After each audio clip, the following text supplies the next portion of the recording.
করছে সরগরম আপনাদের সঙ্গে আমি পাপিয়া।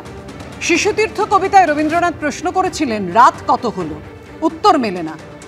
আরজি করের ঘটনা 9ই আগস্ট, 22 দিন, হাজারো প্রশ্ন, ক্রমশ সন্দেহ দানা বাঁধছে, কিন্তু তার উত্তর এখনো অধরা।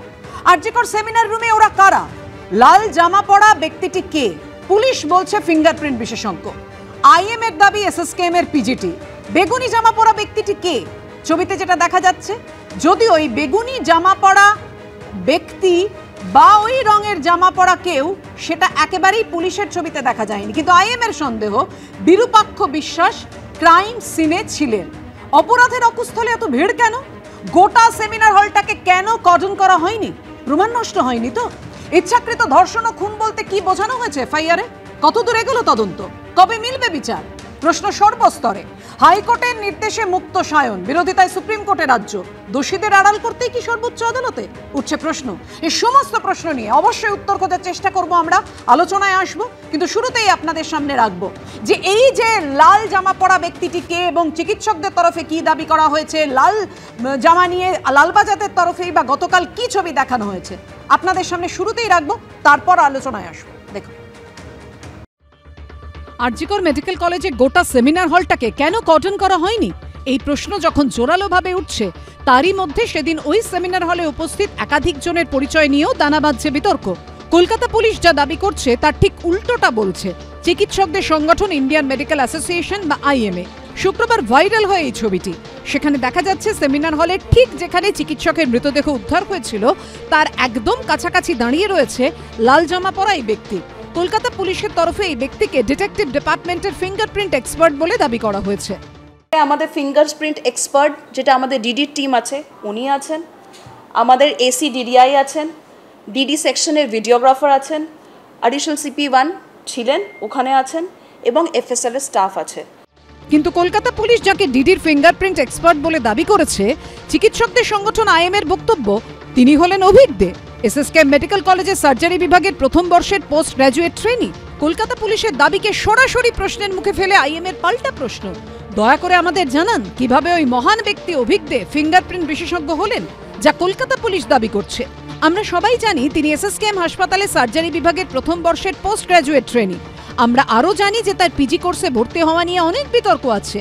সোশ্যাল মিডিয়ায় আইএম এর রাজ্য শাখার তরফে আরও দাবি করেছে কলকাতা পুলিশের ডিসি সেন্ট্রাল ও সিবিআইকে লাল পোশাক পরা অভিজ্ঞকে চিহ্নিত করতে হবে এবং তদন্ত করে দেখতে হবে আরজি কর মেডিকেল কলেজের কেউ না হয়েও তিনি ঘটনাস্থলে কি করছিলেন। একটা সাইড ফেস করে লাল জামা পরে একই লোক দেখে যেটা মনে হচ্ছে, তো সেই ছবিটা দেখেও মনে হচ্ছে যে সেটাও সেই কুখ্যাত বলুন বা বিখ্যাত বলুন ডক্টর অভিক দে। পুলিশের তরফ থেকে একটা কথা বলা হয়েছে যে ওখানে একজন ফিঙ্গারপ্রিন্ট এক্সপার্ট হিসেবে ছিলেন। তো ফিঙ্গারপ্রিন্ট এক্সপার্ট হিসেবে কি করে একটা মানুষ যে কিনা একটা অন্য কলেজে সার্জারি রেজিস্টারশিপ করছে বা রেসিডেন্সি করছে, সে কি করে ফিঙ্গারপ্রিন্ট এক্সপার্ট হিসেবে সেখানে থাকতে পারে এবং কোন পাওয়ারের অধিকারে থাকতে পারে? কিন্তু অভিক দে কি চিকিৎসকের মৃতদেহ উদ্ধারের দিন সেমিনার হলে ছিলেন? যদি থেকে থাকেন তিনি সেখানে কি করছিলেন? অভিক এসএসকেএম মেডিকেল কলেজের চিকিৎসক পড়ুয়া, তিনি মৃতদেহ উদ্ধারের সময় আরজি কর মেডিকেল কলেজে কি করছিলেন? এই প্রশ্নের উত্তর খুঁজতে বর্ধমান শহরের উপকণ্ঠে নারায়ণদিঘিতে অভিকদের বাড়িতে পৌঁছয় এবিপি আনন্দ, কিন্তু তিনি বাড়িতে ছিলেন না।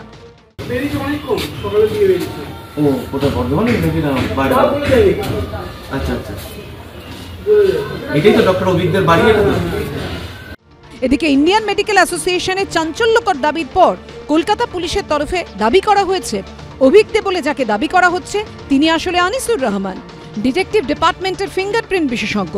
পুলিশের তরফে আরও যুক্তি দেওয়া হয়েছে চুলের ধরন দেখে অভিক দে বলে ভুল হচ্ছে, আসলে মাথায় আলো পড়ায় চুলের ধরনের পরিবর্তন হওয়ায় আনিসুর রহমানকে অন্য ব্যক্তি বলে মনে করা হচ্ছে। এবিপি আনন্দ। অর্থাৎ বুঝতেই পারছেন একের পর এক প্রশ্ন উঠছে। অপরাধের অকুস্থলে লাল জামা পরা ব্যক্তি বা বেগুনি জামা পরা ব্যক্তি, যেটা ডাক্তারদের তরফে দাবি করা হচ্ছে তারা বাইরের হাসপাতালের, কেউ চিকিৎসক কেউ পিজিটি করছেন, মানে দুজনেই চিকিৎসক, কিন্তু তারা অপরাধের অকুস্থলে কি করছিলেন প্রমাণ লোপাটের কোনো চেষ্টা হয়নি তো? বারবার এই প্রশ্ন জোরালো হচ্ছে। লাল জামা পরা ব্যক্তি তিনি আইএম এর দাবি মেনে যদি ডিটেকটিভ ডিপার্টমেন্টের না হন, তিনি এসএসকেএম এর পিজিটি হন, আর লালবাজারের দাবি তিনি ফিঙ্গারপ্রিন্ট বিশেষজ্ঞ। তাহলে বুঝতেই পারছেন একেবারে উল্টো দাবি করা হচ্ছে ডাক্তারদের তরফ থেকে। তাহলে তিনি সেমিনার রুমে কি করছিলেন? কিছু কি লোপাটের চেষ্টা করা হচ্ছিল? চন্দ্রিমাদির কাছে আসবো প্রথমে। তুমি প্রথমেই বলেছো যে 22 দিন হয়ে গেছে ঘটনা, এখনো অবধি কোনো কতটা অগ্রগতি হয়েছে কি হয়েছে কিছু জানা যায়নি, বহু প্রশ্ন উঠছে। এই 22 দিনের মধ্যে ঘটনার তদন্ত করতে 13 তারিখে মহামান্য কলকাতা হাইকোর্ট 13 তারিখে অর্ডার দিয়েছিলেন যে সিবিআই তদন্ত করবে, এবং তারপরে সুমোটো অনারেবল সুপ্রিম কোর্ট সেই সিবিআই তদন্ত বহাল রেখেছে। এবারে সিবিআই তদন্ত করছে, যার যা কিছু বলার আছে সিবিআইয়ের কাছে বলবে, মহামান্য সর্বোচ্চ আদালত আছে তারা দেখবেন। প্রশ্ন আমরা এখানে করে তো ইনভেস্টিগেশন প্রসেসটাকে নিজেদের এখানে এই ধরনের ট্রায়াল নিজেরা করে এটা করতে পারি না। যদি মনে হয় আইএমের যে কিছু হয়েছে তারা বলবেন, সেই এভিডেন্স দেবেন সিবিআই এর কাছে। চন্দ্রিমাদি একটু আপনাকে বিরত করছি এই কারণে, সিবিআই তদন্ত করছে একদম ঠিক, কিন্তু প্রাক্তন পুলিশ কর্তারা বলছেন সিবিআই যেখানে তদন্ত করছে সেখানে লালবাজার কি করে দাবি করতে পারে আগের দিন একটা ছবি দেখিয়ে, যে যদিও বিভিন্ন তরফ থেকে বলা হচ্ছে ক্রপ করা হচ্ছে, আমরা সে বিতর্কে যাচ্ছি না। প্রশ্নটা হচ্ছে লালবাজার তাহলে কি করে দাবি করতে পারে যে ডিটেকটিভ ডিপার্টমেন্টের ফিঙ্গারপ্রিন্ট বিশেষজ্ঞ ওই ব্যক্তি? সত্যি তো সিবিআই তদন্ত করছে, সেটাও সিবিআইয়ের কাছে জমাদিক বিষয়টি। এবং আরো একটা বিষয়, অপরাধ যেদিন হয়েছিল অর্থাৎ 9 আগস্ট, সেদিন তো আর সিবিআই ছিল না, সেদিন তো পুরোপুরি রাজ্য পুলিশ কলকাতা পুলিশের আন্ডারে ছিল। সেদিন অপরাধের অকুস্থলে সেমিনার রুমে এত ভিড় কেন?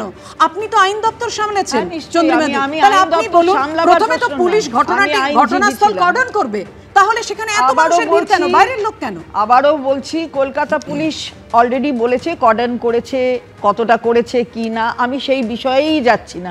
কলকাতা পুলিশের এই যে ব্যাখ্যা সেটা যদি ঠিক না হয় অথবা অপব্যাখ্যা হয় সেটাও তো সিবিআই দেখবে, অথবা ও সর্বোচ্চ আদালত আছে দেখবে। তাই নিয়ে এখানে ব্যাখ্যা দেবার তো কোনো কারণ দেখছি না আমি। আমরা এখানে বসে বসে এর উত্তর সদুত্তর নাকি ঠিক উত্তর বেঠিক উত্তর খোঁজার এটা আমার মনে হয় কোনো কারণ নেই। কারণ আদালতই বলেছে বহু সময় বহু মামলার ক্ষেত্রে যে মিডিয়া ট্রায়াল করার কোনো প্রশ্নই আসে না।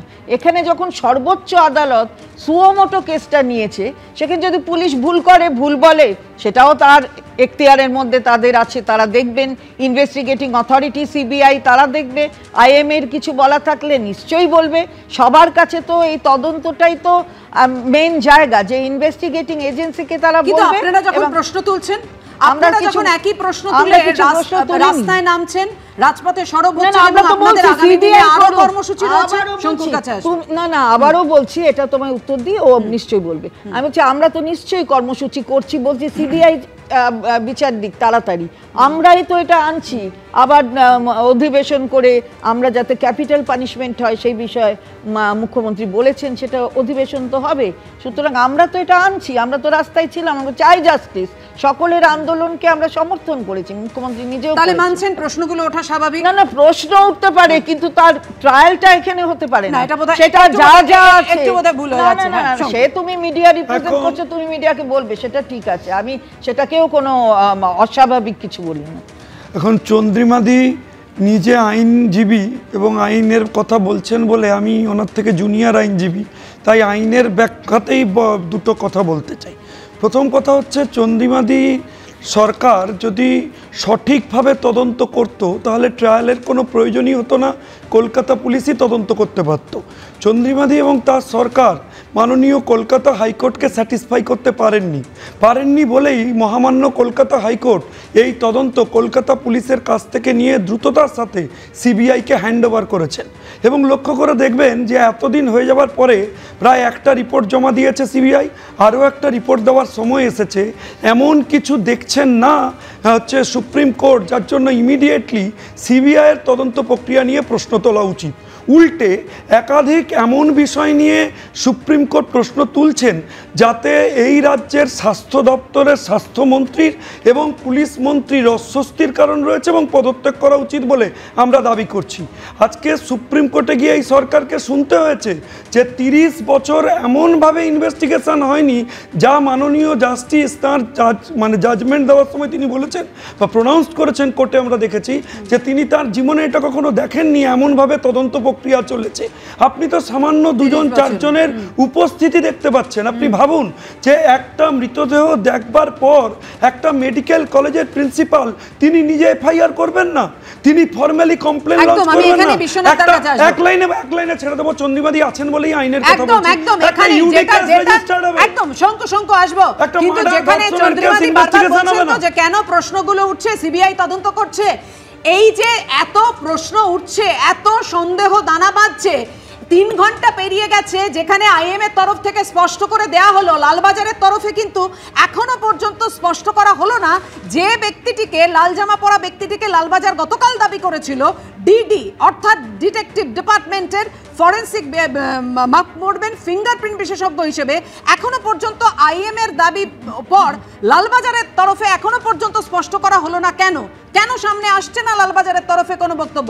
আমরা আশা করব অবশ্যই পুলিশের তরফে যেন বিষয়টি স্পষ্ট করা হয়। আমি বিশ্বনাথদার কাছে আসবো। বিশ্বনাথদা, চন্দ্রিমাদি কিছুক্ষণ আগেই বলছিলেন যে এত প্রশ্ন এখানে উঠবে কেন, সিবিআই যেখানে তদন্ত করছে। প্রশ্ন তো আদালত তুলছে, হাইকোর্ট থেকে সুপ্রিম কোর্ট, বারবার প্রশ্নের মুখে পড়ছে রাজ্য সরকার, বারবার প্রশ্নের মুখে পড়ছে কলকাতা পুলিশ, যে 30 বছরের মুখে মাননীয় বিচারপতি পারদিওয়ালা তিনি প্রশ্ন তুলেছেন যে 30 বছরের ক্যারিয়ারে তিনি দেখেননি রাজ্যের এরকম ভূমিকা, হাসপাতালে ধর্ষণ খুন, তাও কেন আত্মহত্যার তত্ত্ব, কেন বলা হলো অসুস্থ, এবং একের পর এক যে ভাইরাল হয়েছে অডিও, তার গলার মধ্যে কোনো সংবেদনশীলতার ছাপ পর্যন্ত দেখা যায়নি। বদলে ফেলা হয়েছিল চিকিৎসকের দেখে জড়ানো চাদর, কিন্তু কেন বদলানো হলো, কি রঙের চাদর একেবারে স্পষ্ট নয়, যার ফলে সন্দেহ তো নানা বাঁধবেই। বিশ্বনাথ দা, দেখো, আমি প্রথমে বলবো যে মিডিয়া হলো গণতন্ত্রের চতুর্থ স্তম্ভ। তো মিডিয়া প্রশ্ন করবে না, মিডিয়া প্রশ্নগুলো নিয়ে আলোচনা করবে না, তো কে আলোচনা করবে? মানে আমরা তো উত্তর কোরিয়া হয়ে যাইনি, মানে ফলে একটা গণতান্ত্রিক দেশে সমাজ ব্যবস্থা থেকে প্রশ্ন উঠবে। আমরা তো উত্তর কোরিয়া হয়ে যাইনি যে এখানে সংবাদ মাধ্যম মানে স্বাধীনভাবে কাজ করতে পারবে না। ফলে সংবাদ মাধ্যম গণতন্ত্রের চতুর্থ স্তম্ভ হিসাবে প্রশ্ন করবে, শাসক দলকে সহনশীল হতে হবে। আমি চন্দ্রিমাদিকে প্রশ্ন করতে চাই, যখন রিজওয়ানুর ঘটনা হয়েছিল তখন তৃণমূল কংগ্রেস বিরোধী দলের মানে দলে ছিল, মমতা বন্দ্যোপাধ্যায় দিনের পর দিন প্রশ্ন তোলেনি, এমনকি বুদ্ধবাবুর পদত্যাগ দাবি করেনি। দিনের পর দিন যখন আপনারা বিরোধী থাকাকালীন প্রশ্ন তুলেছেন, মিডিয়াকে সেটা হাইলাইট করেছে, মিডিয়া সেটা নিয়ে আলোচনা করেছে, তখন তো একবারও মমতা বন্দ্যোপাধ্যায় বলেনি যে কেন প্রশ্নগুলো তোলা হচ্ছে। আজকে শাসক হয়ে ভয় পাচ্ছেন কেন? প্রশ্নগুলো উঠবেই, সমাজের থেকে উঠবে, মিডিয়ার থেকে উঠবে। আপনাদের মিনিমাম একটা গণতান্ত্রিক চেহারা কিন্তু বারবার আমরা দেখতে চাইছি, কিন্তু আপনারা বারবার গণতন্ত্রের চেহারার বাইরে গিয়ে দমন পীড়ন, প্রশ্ন তোলো, উৎসাহ করবেন না, গালাগালি করবেন না, অপপ্রচার করবেন না, এই ধরনের বক্তব্য আপনারা রাখছেন। মূল প্রশ্নটাতে এবার আমি তোমাকে আসতে চাই দুটো বিষয়। একটা হলো যে ঘটনার 4 দিন ছিল, মানে 4 দিন পরে সিবিআই তদন্ত শুরু হলো। 4 দিনের মধ্যে এমন একটি কাজ আপনি আমায় দেখান যেটা সন্দেহের বাইরে। আমরা প্রথম প্রশ্ন তুলতে চাই যে অধ্যক্ষকে কেন আপনারা প্রমোশনাল পোস্টিং করে আরেক ন্যাশনাল মেডিকেল কলেজে পাঠালেন, যাকে সাসপেন্ড করা উচিত ছিল, যাকে আপনার তদন্তের আওতায় আনার কথা ছিল, আপনি তাকে তদন্তের আওতায় আনেননি কেন? একটা ঘটনা ঘটে যাওয়ার পরে সেমিনার রুমে এতগুলো লোক থাকবে, একটা যে চন্দ্রিমাদি না, আমি প্রথমেই বলি যে একটা প্রি কনসিভড মাইন্ড নিয়ে কিন্তু আলোচনা করলে তাহলে তার কিন্তু উত্তর দেওয়া যায় না। প্রি কনসিভড একটা চিন্তা রেখে দিয়ে তারপরে যদি ডিসকাশনে আমাদের ডাকা হয় তাহলে তো আমাদের বলার কিছু থাকে না। এটা প্রি কনসিভ চলছে একটা দিক দেখে, পুরোটা যেটা এইটা যে আপনার মনে এই প্রশ্নগুলো আমার আমি তো বলছি প্রশ্ন 100টা উঠবে, কিন্তু প্রশ্ন তো যেখানে করবার সেখানে দেখছে সিবিআই কাছে তার দেবেন। শুনুন বিশ্বনাথ বাবু আপনি বলেছেন 4th pillar of the constitution, yes it is self-claimed 4th pillar of the constitution, তাতে আমাদের কোনো আপত্তি নেই, self-claimed ওটা লেখা নেই, তিনটেই আছে সংবিধানে, কিন্তু তাতে কোনো অসুবিধা নেই। আপনাকে আমি ডিস্টার্ব করিনি, আপনি দয়া করে আমাকে একটু বলতে দেবেন। আপনি নিশ্চয়ই আমার থেকে অনেক জ্ঞানী, আমি অস্বীকার করি না, কিন্তু আপনি জানেন না আমার জ্ঞান খুব সীমিত। কিন্তু আমি যেটা বলতে চাই যে একজন বলবে তার উত্তরে আবার আরেকজন বলবে, তার উত্তরে আবার আরেকজন বলবে, এ তো তদন্তটাকেই নষ্ট করে দেওয়া হয়। তাহলে সিবিআই এর কাছে যা যা আছে, আপনাদের কাছে যা যা তথ্য আছে সিবিআই কাছে দিয়ে দেবেন। না না, আপনি মানে আমি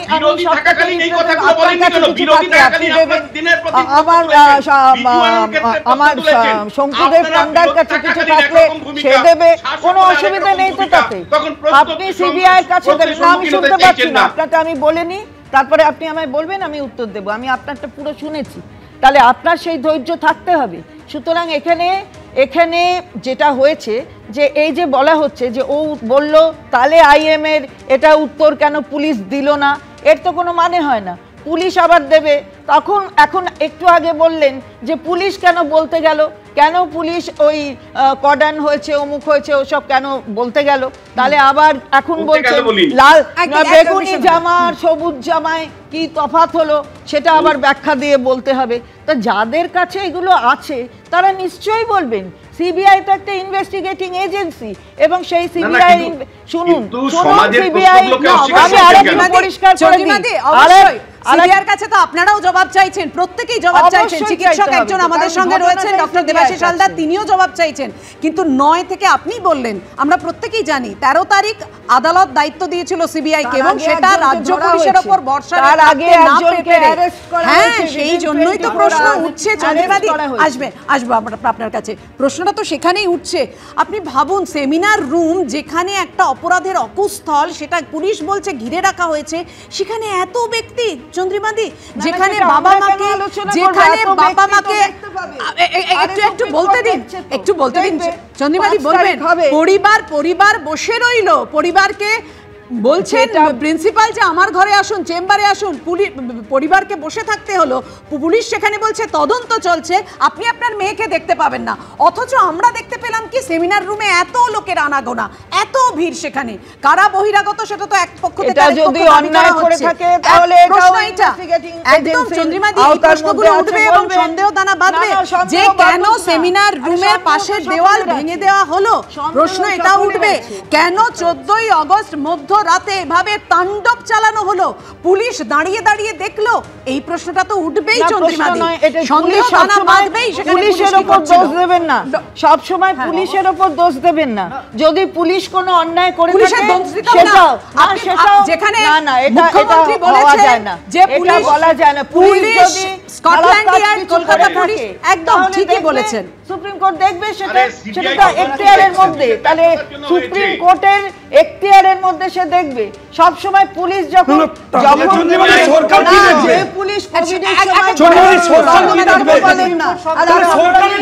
পুলিশ মাথায় মানুষ বাঁচাতে গিয়ে তার মাথা যাচ্ছে, সেখানেই তো মাননীয় বিচারপতি প্রশ্ন তুলেছেন। চন্দ্রিমাদি, আপনাকে একটু বিরত করে আমি অত্যন্ত বিনয়ের সঙ্গে বলছি, ঠিকই বলেছেন। আর এই পুলিশকেই শুনতে হয়েছে বিচারপতিদের কাছ থেকে যে পুলিশ যেখানে নিজের প্রাণ রক্ষা করতে পারে না, রক্তাক্ত হয়, সেখানে পুলিশ নাগরিককে সুরক্ষা কি করে দেবে, মাননীয় বিচারপতিদের সম্মান জানিয়ে বলছি, এটা কলকাতা হাইকোর্টে বলেছিল। আমি মাননীয় বিচারপতিদের এই কথাটা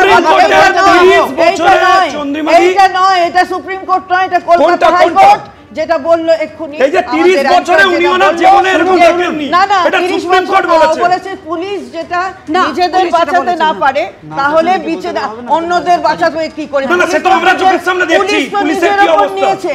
এই যে নবান্ন অভিযান, গলগল করে রক্ত বেরোলো, পুলিশের 100 জন ছেলে, পুলিশের 14ই আগস্ট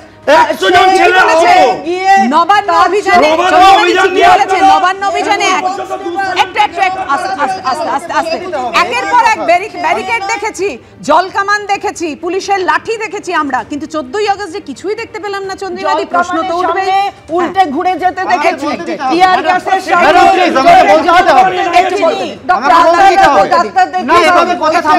ডাক্তারদের কথা আমি বলিনি তো, আমাকে বলতে দিন, আমাকে বলতে দিন, তুমি নিশ্চয়ই অবশ্যই বলতে দিতে হবে, তোমার আন্দোলন অবশ্যই বলতে দিতে হবে, অবশ্যই বলবি, আমি তো তোমার আন্দোলন নিয়ে কিছু বলিনি। দেখুন, আজকে পুলিশের ভূমিকা নিয়ে প্রশ্ন উঠছে, তার নির্দিষ্ট কয়েকটা কারণ আছে। হঠাৎ করে কোনো প্রশ্ন উঠে যাচ্ছে। আজকে যে পুলিশের, আমরা প্রথম দিন থেকে আমরা নির্দিষ্ট 5টা দাবি রেখে কিন্তু এই আন্দোলন চালিয়ে যাচ্ছি। সেই আন্দোলনের প্রথম দিন থেকে এই দাবির মধ্যে অন্যতম ছিল যে পুলিশের প্রথম দিন থেকে যে ভূমিকা, প্রথম যখন ঘটনাটি ঘটলো তখন কিন্তু আরজি করের রেসিডেন্টদের বাধা দিতে হয়েছে পুলিশদের, যে ম্যাজিস্ট্রেট ইনকোয়েস্ট হতে হবে, তার আগে পুলিশ কিন্তু বডি বের করে নিতে যেতে চাইছিল, 1 নম্বর। 2 নম্বর, যখন দেখা গেল যে সিবিআইকে তদন্তভার দেওয়া হচ্ছে, তার আগেই দেখা গেল পুলিশের উপস্থিতিতে কোনো হায়ার অথরিটির নির্দেশে যে ক্রাইম সিন সেই সংলগ্ন দেওয়াল ভাঙা হচ্ছে। আমরা জানি না সেটা প্রমাণ লোপাটের চেষ্টা কিনা, কিন্তু সেটা কেন করা হলো? 14 তারিখ রাতের বেলা আমরা দেখলাম যে পুলিশ কার্যত নীরব দর্শক রইলেন এবং তার মাঝখানে মিসক্রিয়েন্টরা এলো, প্রোটেস্টের মঞ্চ সেটাকে ভাঙচুর করলো এবং সেমিনার রুম কোথায় বলতে বলতে ছুটে গেলেন। এবং পুলিশ কমিশনার বিনীত গোয়েল কি বললেন, যে এই যে হামলা হয়েছে এটা নাকি মিডিয়াতে যে মিস ইনফরমেশন ছড়াচ্ছে তার ফলাফল। আমরা খুব স্পষ্ট বলছি যে এই যে অ্যাটাক হয়েছিল, এই অ্যাটাক কিন্তু একদম প্রি প্ল্যান্ড এবং তথ্য প্রমাণ লোপাটের জন্যই হয়েছিল। এই যেভাবে আমাদের একটা দাবির মধ্যে অবশ্যই একটা দাবি পুলিশ কমিশনার বিনীত গোয়েলের পদত্যাগ, তিনি ইনকম্পিটেন্ট, পুলিশ প্রশাসন কাকে ঢাকতে চাইছে, এই গোটা যে জিনিসটা হচ্ছে পুলিশ প্রশাসন প্রথম দিন থেকে যে ভূমিকা রেখে গেছে প্রত্যেকটা কোয়েশ্চেনেবল। আজ অবধি যে সন্দীপ ঘোষকে সিবিআই তদন্ত করছে, ইডি তদন্ত করছে, আজ অবধি সন্দীপ ঘোষকে সাসপেন্ড অবধি করতে পারেনি স্বাস্থ্য ভবন। আগের দিন টকশোতে মাননীয় ব্রাত্য বসু এসেছিলেন, তিনি বললেন সঠিক সময় হলে আমরা দেখব। সঠিক সময় কখন? পুলিশ প্রশাসনের ভূমিকা নিয়ে আমাদের সরকার কি ভাবছে, এই উত্তরগুলো তো আমাদের জানতে হবে। আজকে আমরা জানি না, আমরা সংবাদ মাধ্যমে ছবি থেকেই লাল জামা যে রয়েছে সে অভিক দে, আনিসুর রহমান, আমরা জানি না, অবশ্যই সেটা সিবিআই এর তদন্তভুক্ত, কিন্তু এই প্রশ্নগুলো উঠছে কারণ প্রথম দিন থেকে পুলিশের যে ভূমিকা তা অত্যন্ত নিন্দাজনক এবং অত্যন্ত সন্দেহজনক। এবং আমরা স্পষ্ট মনে করি যে তথ্য প্রমাণ লোপাটের যে চেষ্টা চলছে, যে সক্রিয় দুষ্ট চক্রের পেছনে রয়েছে, তাকে এক প্রকার পুলিশ আড়াল করতে চাইছে। কেন চাইছে আমরা জানি না, সেটা অবশ্যই তদন্ত। আমরা চাই প্রত্যেকে তদন্তের আওতায় আসুক। আবার বিস্তারিতভাবে আসবো আপনার কাছে, কিন্তু একদম আপনি যে প্রশ্নটা তুলছেন যে কিছু কি আড়াল করার চেষ্টা হচ্ছে, কিছু কি ধামাচাপা দেওয়ার চেষ্টা হচ্ছে, পুলিশের দেখানো সেমিনার রুমের ছবিতে বেগুনি জামা পরা ব্যক্তিটি কিন্তু নেই, কিন্তু এই বেগুনি জামা পরা ব্যক্তি নিয়ে সন্দেহ প্রকাশ করেছেন আইএম এর তরফ থেকে, আইএম এর চিকিৎসকরা তারা সন্দেহ প্রকাশ করেছেন। বর্ধমান মেডিকেলের চিকিৎসক বিরূপাক্ষ বিশ্বাস তিনি ওই বেগুনি জামা পরা ব্যক্তি, এমনই সন্দেহ আইএম এর রাজ্য শাখার। এখানেই প্রশ্ন উঠছে, যদি তিনি বর্ধমান মেডিকেল কলেজের হন তাহলে তিনি ঘটনাস্থলে কি করছিলেন, ক্রাইম সিনে কি করছিলেন, বড় করে উঠছে এই প্রশ্নটা। হ্যাঁ ডক্টর হালদার, ক্রাইম সিনে অতজন মানুষ কি করছিল? দেখুন, এটা কেন আপনারা বলছেন তথ্য লোপাট হওয়ার চেষ্টা হচ্ছে? তথ্য প্রমাণ লোপাটের চেষ্টা, যদি লোপাটের চেষ্টা হয় তাহলে তো সেটাও তো ইনভেস্টিগেশনেই প্রমাণ হবে। হ্যাঁ অবশ্যই, সিবিআই যখন 5 দিন পর সুপ্রিম কোর্টে 4 দিনের কোনো ব্যাপার নেই, 4 দিনেও যদি লোপাট হয়ে থাকে সেটাও যে জানবে না এমনটা নয়, এটা ভাবার কোনো কারণ নেই।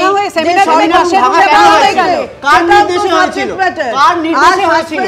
শোনো কার নির্দেশে হয়েছিল? পুলিশ প্রশাসন তখন কি করছিল? তোমায় এই যে বলছো সন্দীপ ঘোষকে যদি কোথাও সিবিআই তার বিরুদ্ধে বলে, সেটা নিশ্চয়ই তখন সাসপেনশনের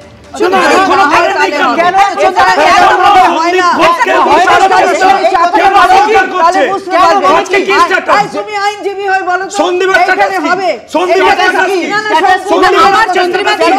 একদম বিনীতভাবে প্রশ্ন, যে ঘটনাস্থলে যেখানে এত ভিড় সেখানে আদৌ সুরক্ষিত আছে তো ধর্ষণ বা খুনের প্রমাণ? এর পাশাপাশি মানে এই প্রশ্ন রাখার পাশাপাশি এই প্রশ্নটাও থাকবে, আদালতের নির্দেশে সায়ন মুক্ত হলো, রাজ্য সরকার সুপ্রিম কোর্টে যাচ্ছে, হাইকোর্টের নির্দেশের বিরোধিতার। এখানেই প্রশ্ন উঠছে যে কাউকে কি আড়াল করার চেষ্টা হচ্ছে, দোষ ঢাকতে কি রাজ্য সরকার যাচ্ছে সুপ্রিম কোর্টে?